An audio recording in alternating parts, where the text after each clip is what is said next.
What's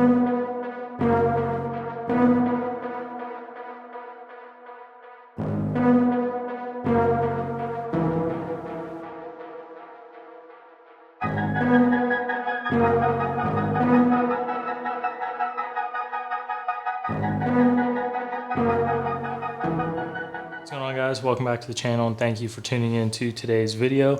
Today we're going to be talking about my Opscore Fast SF and how I have it set up. Now the helmet's changed a little bit since you last saw it. Put a few different things on it, so we're going to talk about it, give a quick little refresher basically on the helmet and just show you guys how I'm currently using it. All right, so the first thing that's changed on this helmet setup since the last time you saw it, I switched the Comtac 3s out for a set of Comtac 5s. Now this set of Comtac 5s is a little special because it was modified by Atlantic Signal to have an Invisio plug on it, so I can use it with my Invisio push-to-talks. In addition to it having the Invisio plug, the ear cups are filled with epoxy, so that way they are fully submersible in water. That being said, these do seem much louder than your normal Peltors just because there is no hollow space inside the ear cup, so you get much more crisp audio quality at the ear, as well as a little bit of extra noise protection from ambient sounds outside the headset. Moving up from the Peltors, I am still using the 3M arc rail adapters as well as a S&S Precision Max mount. All right, so moving to the back, some things have changed, but they're still the same product. So I am still using the Licentia Arms counterweight pouch. This time it is an AOR1. I believe I had a black one on this helmet before, so switch that out for the AOR1 variant. Up top here, I have an S&S Precision Mantis strobe. I believe this is the MS15 model, so you can look up what exactly colors and strobe features this has, but it's a good strobe. It's really bright and everybody will hate you if you turn it on and they have their night vision on. Like I said, Comtac 5 plug is Invisio plugged, and that's pretty much it for the back of the helmet. Super simple. Only have one down lead to deal with now versus two like I had on the Comtac 3s. Now moving on to the right side of the helmet, it is pretty much bare. I just have the arc rail adapter as well as some flag patches. Moving up from that, on the front of the arc rail, I have the original SC Irregulars MBRS, I believe is what it's called, nods retention kit on here. I'll show you when we get to the front how I have it set up. So that hasn't changed. I think this is a really great kit. If you can't find this exact kit, I'm sure you could make one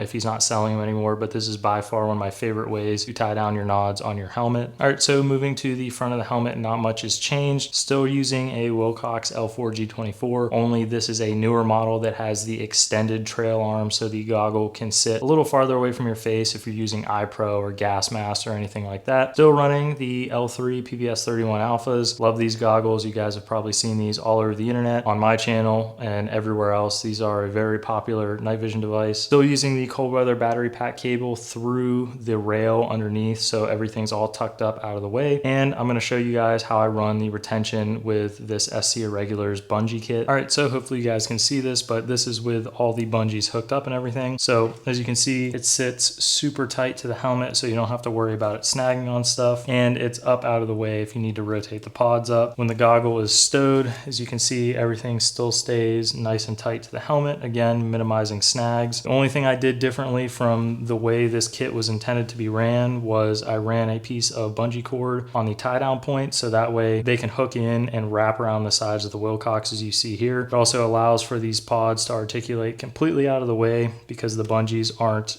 interfering with anything. Overall, super slick, super easy, and I really enjoy this setup. So I'm going to switch a few things around on the helmet and show you another way that I plan on running this here soon. All right, so this is the other way I'll probably end up running this helmet at some point in time. Just switching out the cover to the, I think this is the Luis Noir cover, if I'm not mistaken. These came out a little bit ago. Wanted to try it out. I really miss the old First Spear Stretch AOR1 cover I had on my old Opscore. Unfortunately, I sent that out to get modified to fit this helmet, and USPS lost it and destroyed the package. So I was pretty much out of luck until these guys released their AOR1 covers. So if I'm feeling extra silly, I can use this guy, but usually I stick to the multicam. But I don't know, so far I really like this cover. I just threw it on real quick. I gotta finish buttoning stuff up, but probably see this helmet with this cover at some point in the future. I'll probably just take it back to just straight black and have no cover on it. So